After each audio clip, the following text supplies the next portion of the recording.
यह सर्वविदित है कि बाबा सबसे दक्षिणा लिया करते थे तथा उस धनराशि में से दान करने के पश्चात जो भी कुछ शेष बचता उससे वे ईंधन मोल लेकर सदैव धूनी प्रज्वलित रखते थे। इसी धूनी की भस्म ही उदी कहलाती है। भक्तों के शिरडी से प्रस्थान करते समय यह भस्म मुक्त हस्त से उन सभी को वितरित कर दी जाती थी। इस उदी से बाबा हमें क्या शिक्षा देते हैं? उदी वितरण कर बाबा हमें शिक्षा देते हैं कि इस अंगारे की नाई गोचर होने वाले ब्रह्मांड का प्रतिबिंब भस्म के ही समान है।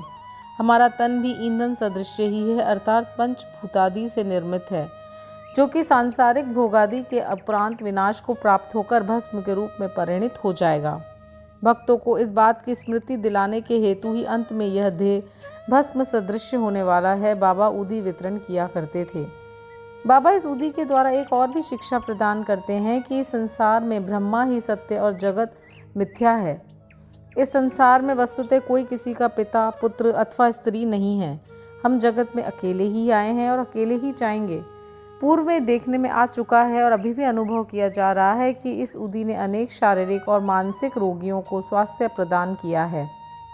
यथार्थ में बाबा तो भक्तों को दक्षिणा और उदी द्वारा सत्य और असत्य में विवेक तथा असत्य के त्याग का सिद्धांत समझाना चाहते थे। इस उदी से वैराग्य और दक्षिणा से त्याग की शिक्षा मिलती है। इन दोनों के अभाव में इस माया रूपी भवसागर को पार करना कठिन है। इसलिए बाबा दूसरे के भोग स्वयं भोग कर दक्षिणा स्वीकार कर लिया करते थे। जब भक्तगण विदा लेते तब वे प्रसाद के रूप में उदी देकर और कुछ उनके मस्तक पे लगाकर अपना वरद हस्त उनके मस्तक पे रखते थे।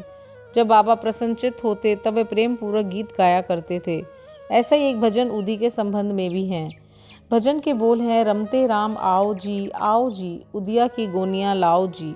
ये बाबा शुद्ध और मधुर स्वर में गाते थे। यह सब तो उदी के आध्यात्मिक प्रभाव के संबंध में हुआ, परंतु उसमें भौतिक प्रभाव भी था, जिससे भक्तों को स्वास्थ्य, समृद्धि, चिंता मुक्ति एवं अनेक सांसारिक लाभ प्राप्त हुए। इसलिए उदी हमें आध्यात्मिक और सांसारिक लाभ पहुंचाती है। जिन भक्तों को भी अपने जीवन में उदी से आध्यात्मिक अथवा भौतिक लाभ हुए हैं या उन्होंने इनके भौतिक प्रभाव या आध्यात्मिक प्रभाव को महसूस किया है, वो कमेंट बॉक्स में ओम साईं राम लिखें और हो सके तो मेरे इस चैनल को सब्सक्राइब करें, ताकि आपको आगे भी साईं से जुड़ी हुई कथाओं के बारे में, शिक्षाओं के बारे में निरंतर वीडियो प्राप्त हो सकें। ओम साईं राम।